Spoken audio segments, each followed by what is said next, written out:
நல்ல சினிமாக்களை நேசிக்கிற கொண்டாடுற எல்லா நெஞ்சங்களுக்கும் வணக்கம். இந்த வீடியோவில் நம்ம பார்க்க போகிறது இயக்குனர் கார்த்திக் வேணுகோபால் டைரக்ஷனில் ஹிப்ஹாப் ஆதி நடிச்சிருக்கிற பிடி சார் திரைப்படத்தோட விமர்சனம். இந்த படத்தோட கதை என்னன்னா, ஹீரோ ஹிப்ஹாப் ஆதி ஈரோட்டில் ஒரு தனியார் கல்வி நிறுவனத்தில் பிடி சாரா வேலை பார்த்துட்டு இருக்காரு. அவரோட ஜாதகப்படி அவருக்கு ஒரு பெரிய கண்டம் இருக்குது அப்படிங்கிறதால அவரோட அப்பா அம்மா அவரை எந்த வம்பு தும்புக்கும் போடாம பொத்தி பொத்தி தான் வளர்க்குறாங்க. அவரும் எந்த பிரச்சனைக்கும் போகாம ரொம்ப அமைதியாக சாந்தமாக தான் இருக்காரு. இந்த சமயத்தில் அவரோட எதிர் வீட்டில் இருக்கிற காலேஜ் ஸ்டூடெண்டான அனிகா சுரேந்திரனுக்கு ஒரு பாலியல் சீண்டல் நடக்குது. அந்த விஷயத்தில் அவங்களுக்கு உதவலாம் அப்படின்னு போகிற ஹீரோ வந்து சில பெரும் புள்ளிகளை எதிர்க்க வேண்டியிருக்கு. அதனால் அவரோட வாழ்க்கையில் நிறைய பிரச்சனைகள் வருது. அவரோட வேலை பறிப்போகுது. இந்த மாதிரி நிறைய விஷயங்கள் ஆகுது. அதுக்கப்புறம் என்ன ஆச்சு, ஹீரோ தன்னோட போராட்டத்தில் ஜெயிச்சாரா இல்லையா, அனிகா சுரேந்திரன் என்னானாங்க அப்படின்னு பல கேள்விகளை சுற்றி நகருது இந்த பிடி சார் படத்தோட கதை. இந்த படத்தோட ப்ளஸ் பாயிண்ட்ஸ் என்னன்னா, முதல் பாசிட்டிவ், இந்த கதையில் ரொம்ப சீரியஸான ஒரு டாபிக் எடுத்துட்டு அதை என்டர்டெய்னிங்காக ப்ரெசென்ட் பண்ண ட்ரை பண்ணியிருக்காங்க. இந்த படத்தோட திரைக்கதை, காட்சி அமைப்புகள்லாம் புதுசாக இல்லாட்டியும் கூட முடிஞ்ச வரைக்கும் பெருசாக எங்கேயுமே வந்து போர் அடிக்காமல் கொண்டு போயிருக்காங்க. குறிப்பாக செகண்ட் ஹாஃபில் ஒரு சில இடங்கள் நல்லாவே ஒர்க் அவுட் ஆயிருக்கு. கொங்கு பெட்டில் இருக்கக்கூடிய சில பள்ளி கல்லூரிகளில் வந்து மாணவ மாணவிகள் தற்கொலை பண்ணிக்கிறாங்க அப்படிங்கிற செய்தியை நம்ம அடிக்கடி பார்த்துருக்கோம். நான் ஸ்கூல் காலேஜ் படிக்கிற டைம்லேருந்தே ஒரு 15 வருஷமாகவே இந்த மாதிரி செய்திகள் அடிக்கடி வந்துட்டு தான் இருக்குது. அதில் சில தற்கொலைகள் வந்து எஜுகேஷன் ப்ரெஷர்னாலையும், சில தற்கொலைகள் பாலியல் செண்டுகள்னாலும் நடந்திருக்கு அப்படிங்கிற செய்தியில் பார்த்துருக்கோம்.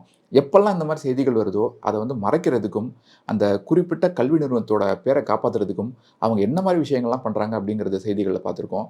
உதாரணத்துக்கு சமீபத்தில் கள்ளக்குறிச்சியில் நடந்த அந்த மாணவி ஸ்ரீமதியோட மரணத்தை கூட ஒரு உதாரணமாக சொல்லலாம். ஒரு பக்கம் அந்த இன்ஸ்டிடியூஷன்ஸ் இந்த மாதிரி மரண செய்திகளை டைவர்ட் பண்ணுறதுக்காக எப்படியெல்லாம் கொச்சப்படுத்துகிறாங்க அப்படிங்கிறதையும், மறுபக்கம் பத்திரிகைகளும் யூடியூப் சேனல்களும் இறந்து போன அந்த மாணவிகளை எந்த அளவுக்கு அசிங்கப்படுத்துகிறாங்க, அவங்கள பற்றி தப்பான செய்திகளை பரப்புகிறாங்க அப்படிங்கிறதையும் இந்த படத்தில் பேசியிருக்காங்க. இந்த விஷயத்த ஒரு மெயின் ஸ்ட்ரீம் கமர்ஷியல் ஃபார்மாக்குள்ளே கொண்டு வர ட்ரை பண்ணியிருக்காங்க. அது ஒரு சில இடங்களில் ஒர்க் அவுட் ஆயிருக்கு. உதாரணத்துக்கு இந்த படத்தோட இன்டர்வல் பிளாக் ஒரு நல்ல கமர்ஷியல் சீனாக இருந்தது. ஒரு நல்ல ஹை மூமெண்ட்டாக இருந்தது. இந்த படத்தோட செகண்ட் ஹாஃப் நல்லா இருக்கும் அப்படிங்கிற ஒரு எதிர்பார்ப்பை உண்டு பண்ணுற மாதிரி இருந்தது. அங்கங்கே ஒரு சில சீரியஸான காட்சிகளும் எஃபெக்டிவாக இருந்தது. கொஞ்ச நாளைக்கு அந்த பொண்ணு வீட்டை விட்டே வெளியே வர மாட்டா அப்படின்னு ஹீரோட அம்மா சொல்கிறப்போ அதுக்கடுத்து வரக்கூடிய சீன். அதுக்கடுத்து அந்த பொண்ணு அந்த நாள் அன்னைக்கு ரோட்டில் என்னெல்லாம் ஃபேஸ் பண்ணாங்க, என்ன மாதிரி ஹியூமிலியேஷன்ஸ்லாம் ஃபேஸ் பண்ணாங்க அப்படின்னு காட்டுற சீன்னு ஒரு சில காட்சிகளை சொல்லலாம். அதே போல் கடைசியில் எவன் சார் இந்த ஹராஸ்மெண்ட் கேஸ் எல்லாம் கண்டுக்கிறான், சூசைட்னா தானே கண்டுக்கிறீங்க அப்படின்னு ஹீரோ பேசக்கூடிய அந்த விஷயமும் நல்லா இருந்தது. அதே போல் ஒரு வாரம் முழுக்க நடத்தாத பாடத்தை அந்த ஒரு பிடி பீரியடில் சார் நடத்த போகிறீங்க அப்படின்னு ஹீரோ கேட்கக்கூடிய அந்த சீன், செகண்ட் ஹாஃபில் வர்ற ஒரு போலீஸ் ஸ்டேஷன் சீன், அதே போல் ஹீரோ ஹீரோயினுக்கு ஜாதம் பார்க்க போகிறப்போ வரக்கூடிய ஒரு சின்ன காமெடின்னு இந்த மாதிரி சில விஷயங்களும் ரசிக்க முடியிருந்தது. கமிங் டு பெர்ஃபார்மன்சஸ், தியாகராஜன், இளவரசு, அனிகா சுரேந்திரன் இந்த மாதிரி முக்கியமான கேரக்டர்ஸில் நடிச்சிருக்கிற சில பேர் சிறப்பாக பெர்ஃபார்ம் பண்ணியிருக்காங்க. அனிகா சுரேந்திரனுக்கு இந்த கதையில் ரொம்பவே முக்கியமான ஒரு கதாபாத்திரம். அவங்களோட கேரக்டர் சுற்றி தான் இந்த படத்தோட கதையே நகருது அப்படின்னு கூட சொல்லலாம். வெவ்வேறு விதமான எமோஷன்ஸை ரொம்ப யதார்த்தமாக வெளிப்படுத்தியிருக்காங்க. தமிழ் சினிமாவில் அவங்களோட கெரியரில் அவங்களோட நடிப்பு திறனை வெளிப்படுத்துகிற மாதிரியான ஒரு கதாபாத்திரம் அமைஞ்சிருக்கு. பாதிக்கப்பட்ட பொண்ணோட அப்பா வரக்கூடிய இளவரசு ரொம்பவே அருமையாக நடிச்சிருக்காரு. தன்னோட பொண்ணை காணா அப்படின்னு தேடக்கூடிய காட்சிகள், வில்லனோட வீட்டுக்கே போய் பேசக்கூடிய காட்சிகள், போலீஸ் கிட்ட கெஞ்சுற சீன்ஸ், அதுக்கப்புறமா கடைசியில் ஹீரோ கிட்டையும் பிரபு கிட்டையும் பேசுகிற சீன், கோர்ட்டில் ஜட்ஜு கிட்ட பேசுகிற சீன், இந்த மாதிரி எல்லா காட்சிகளையுமே ரொம்ப இயல்பான ஒரு பெர்ஃபார்மன்ஸை கொடுத்துருக்காரு. இந்த படத்தில் சர்ப்ரைசிங்கான ஒரு காஸ்டிங் சாய்ஸ்னா அது நடிகர் தியாகராஜன் தான். இந்த படத்தில் ஒரு நெகட்டிவ் ரோலில் ரொம்பவே அட்டகாசமாக பண்ணியிருக்காரு, மிரட்டலாக தெரிகிறாரு. அவரோட கேரக்டர் வந்து கொஞ்சம் வீக்காக எழுதப்பட்டிருந்தாலும் கூட அவருக்கு பெருசாக டயலாக்ஸ் எதுவும் இல்லாட்டியும் கூட ரொம்பவே மெனேசிங்காக தெரியுறாரு. அவர் கொடுக்கப்பட்டிருக்கிற பார்ட்டை நீட்டாகவே பண்ணியிருக்காரு. மாதேஷ் மாணிக்கம் அவர்களோட சினிமோட்டோகிராஃபி இந்த படத்துக்கு ஒரு மிகப்பெரிய ப்ளஸ் பாயிண்ட் அப்படின்னே சொல்லலாம். சின்ன பட்ஜெட்டில் உருவாகி இருக்கிற இந்த படத்தை ரொம்ப என்ஹான்ஸ் பண்ணி காட்டுறது அவரோட கேமரா ஒர்க் தான். இந்த படத்தோட குறைகள் என்னன்னா, முதல் மைனஸ், இந்த கதையில் இன்ஸ்டிடியூஷனல் மர்டர்ஸ் பற்றி பேசியிருக்காங்க, விக்டிம் ஷேமிங் பற்றி பேசியிருக்காங்க, பெண்கள் உரிமைகள் பற்றி பேசியிருக்காங்க, இன்னும் நிறைய டாபிக்ஸை தொட்டிருக்காங்க. ஆனால் இது எல்லாமே ரொம்ப மேலோட்டமாக தான் இருக்குது. அதுக்கு முக்கியமான காரணம் என்னென்னா, இந்த பிரச்சனைகளை பற்றி பேசுகிறத விட ஹீரோ வந்து அவங்கள காப்பாற்றுறாரு அப்படிங்கிற மாதிரி ஒரு மேன் ஆஃப் மெசியா மாதிரி கதை மாதிரி தான் அதை கொண்டு போயிருக்காங்க. ரொம்ப கமர்ஷியலாக தான் கொண்டு போயிருக்காங்க. அதே போல் நிறைய டாபிக்ஸை பேசினாலே என்னவோ எல்லாமே பெருசாக எஃபெக்டிவாக அழுத்தமாக இல்லை. அடுத்த மைனஸ் என்னென்னா, இந்த படத்தில் வரக்கூடிய நிறைய விஷயங்கள், நிறைய காட்சிகள் ஏற்கனவே பார்த்து பழகின வழக்கமான கிளிஷேடான டெம்ப்ளேட்டில் தான் இருக்குது. செகண்ட் ஹாஃபில் வரக்கூடிய அந்த கோர்ட் ரூம் காட்சிகள் உட்பட அந்த கோர்ட் சீன்லாம் பார்த்தீங்கன்னா ஒரு 10-15 வருஷம் முன்னால் வந்த படங்கள் மாதிரி CCTV evidence, phone call evidence வச்சு தான் அவங்கள மடக்கிறாங்க. அவ்வளோ பெரிய ஒரு வில்லன் குரூப்பு, அந்த மாதிரி ஒரு பிஸ்னஸ் டைக்கூன், மிகப்பெரிய பெரும்புள்ளி இன்ஃப்ளூன்ஸ் இருக்கிற ஆள் வந்து இந்த மாதிரி எவிடன்ஸ் கூட கவனிச்சிருக்க மாட்டாங்க. அவ்வளோ மக்காவாக இருப்பாங்க. அதே போல் செகண்ட் ஹாஃபில் பயங்கரமான ஒரு வக்கீல், சுப்ரீம் கோர்ட் லாயர் அப்படின்லாம் ரொம்பவே பில்டப் பண்ணி ஒரு கேரக்டரை காட்டுறாங்க. ஆனால் அந்த கேரக்டர் பண்ணக்கூடிய விஷயங்கள், அவங்க எடுத்து வைக்கிற ஆர்குமெண்ட்ஸ் எல்லாமே ரொம்ப டம்மியாக தான் இருந்தது. அந்த கேரக்டரை பார்த்தாலே நமக்கு காண்டாகணும் அப்படிங்கிறதுக்காகவோ என்னவோ, அந்த ரோலில் ஒய்ஜி மதுவந்திய காஸ்ட் பண்ணியிருப்பாங்க போல இருக்கு. ஆனால் அவங்களோட நடிப்பு ரொம்பவே செயற்கையாக இருந்தது, ஒட்டவே இல்லை. ஆல்சோ இந்த படத்தில் பல காட்சிகள் எடுக்கப்பட்ட விதத்தால் தான் ரொம்பவே சுமாராக இருக்குது. உதாரணத்துக்கு இன்டர்வலுக்கு அப்புறமா ஹீரோவை பார்த்து பிரபு ஒரு விஷயம் சொல்லுவார். அந்த சீனில் பார்த்தான் சொல்ல போகிறாரு அப்படிங்கிறது படம் பார்க்குற எல்லாருக்குமே தெரியும். ஏன்னா பிரபுவை காட்டக்கூடிய முதல் சீன்லேயே ஹீரோவை பற்றி அவர் அந்த விஷயத்தை தான் மைனஸாக சொல்லுவார். பின்னால் இதே விஷயத்தை தான் அவர் ப்ளஸ்ஸாக சொல்ல போகிறாரு அப்படிங்கிறது அந்த சீனில் நமக்கு நல்லாவே தெரியும்.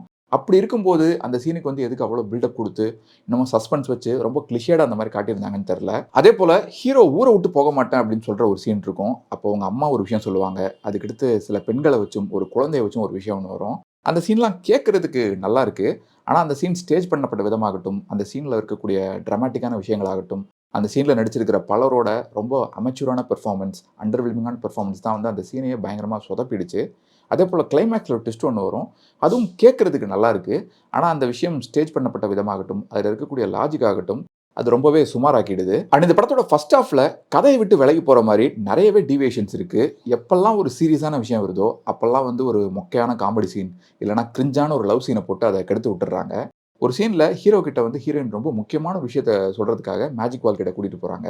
அப்போது லவ் ப்ரப்போஸ் பண்ணுற சீன், அதுக்கடுத்து வரக்கூடிய ஒரு பாட்டு, ஹீரோ ஃபேமிலி வச்சு வரக்கூடிய ஒரு சில காட்சிகள், அதுக்கப்புறம் ஹீரோயின் வீட்டுக்கு ஹீரோ போகக்கூடிய சீன், ஹீரோயினோட அப்பாவை மீட் பண்ணுற சீன், இந்த மாதிரி நிறைய காட்சிகள். அதே போல் அப்பாவா பட்டிமன்றம் ராஜா, ஸ்கூல் பிரின்சிபலா பாண்டியராஜன்னு நிறைய கேரக்டர்ஸில் நடிகர் தேர்வு ரொம்பவே டைப் காஸ்ட்டாக இருந்தது. ஆக்டிங்கை பொறுத்த வரைக்கும் ஹீரோ ஹிப்பாப் ஆதி சாதாரண காட்சிகளில் ஓரளவுக்கு மேனேஜ் பண்ணிடுறாரு. ஆனால் சென்டிமெண்ட் சீன்ஸ்லையும் ரொம்ப சீரியஸான காட்சிகள்லையும் எமோட் பண்ணுறதுக்கு ரொம்பவே ஸ்ட்ரகிள் பண்ணியிருக்காரு. உதாரணத்துக்கு கோர்ட்டில் அழுகிற சீன், போலீஸ் ஸ்டேஷனில் அடிவாங்கிற சீன், இந்த மாதிரி ஒரு சில காட்சிகளை சொல்லலாம். வினோதினி வைத்தியநாதன் உட்பட வேறு சில நடிகர்களும் ரொம்பவே ஓவர் ஆக்டிங் பண்ணியிருக்காங்க. மேக்கிங்லையும் ஒரு சில காட்சிகளில் பிரச்சனைகள் இருந்தது. ஒரு சீனில் மழை பெஞ்சிட்டு இருக்கும். ஹிப்பாப் ஆதி வந்து மொத்தமாக நனைஞ்சு போயிருக்கிற மாதிரி காட்டுவாங்க. ஆனால் அதுக்கு அடுத்த ஷாட்லேயே காருக்குள்ளேருந்து அவர் காட்டும்போது கொஞ்சம் கூட நனையாமல் ஃப்ரெஷ்ஷாக இருக்கிற மாதிரி காட்டுவாங்க. அதே போல் பாதிக்கப்பட்ட அந்த பொண்ணு வந்து 20 வயசு அப்படின்னு ஒரு சீனில் சொல்லுவாங்க. அவங்க இதே ஊரில் நான் 20 வருஷமாக அந்த தெருவில் நடந்து போயிருக்கேன் அப்படின்னு சொல்லுவாங்க. ஆனால் அக்யூஸ்டை வந்து போக்சோ சட்டத்தில் அரெஸ்ட் பண்ணுற மாதிரி காட்டுவாங்க. ஹிப்ஹாப் தமிழா ஆதி மற்றும் ஜீவாவோட மியூசிக்கில் இந்த படம் தான் 25வது ப்ராஜெக்ட் அப்படின்னு சொல்கிறாங்க. அப்படிப்பட்ட ஒரு படத்தில் ஒரு பாட்டு கூட ஹிட் ஆகலை. எந்த பாட்டுமே கேட்குற மாதிரி இல்லை. பின்னணி இசையும் கூட பெருசாக சொல்லிக்கிற மாதிரி இல்லை. மொத்தத்தில் இந்த பிடி சார் திரைப்படம் எப்படி இருக்குன்னு கேட்டிங்கன்னா, ரொம்பவே ஆவரேஜான ஒரு என்டர்டெய்னர். பெண்களுக்கு நடக்கிற பாலியல் சீண்டல் பற்றி, குறிப்பாக கல்வி நிறுவனங்களில் நடக்கிற விஷயங்கள் பற்றி பேசியிருக்காங்க. ஆனால் அதை பெருசாக அழுத்தமாக சொல்லலை. உங்களுக்கு ஹிப்ஹாப் ஆதி படங்கள் பிடிக்கும் அப்படின்னா இந்த படத்தை ட்ரை பண்ணி பார்க்கலாம். ஸோ இந்த ரிவ்யூ உங்களுக்கு பிடிச்சிருக்குன்னா மறக்காமல் உங்கள் ஃப்ரெண்ட்ஸ் அண்ட் ஃபேமிலி கூட ஷேர் பண்ணுங்கள். நீங்கள் ஏற்கனவே இந்த பிடி சார் படத்தை தேட்டரில் பார்த்துருந்தீங்கன்னா உங்களோட கருத்துக்களை கீழே கமெண்ட்ஸை சொல்லுங்கள். மீண்டும் வேற ஒரு வீடியோவில் சந்திப்போம். இன்னும் நிறைய சினிமாக்கள் பார்ப்போம். நிறைய சினிமாக்கள் பற்றி பேசுவோம். நன்றி.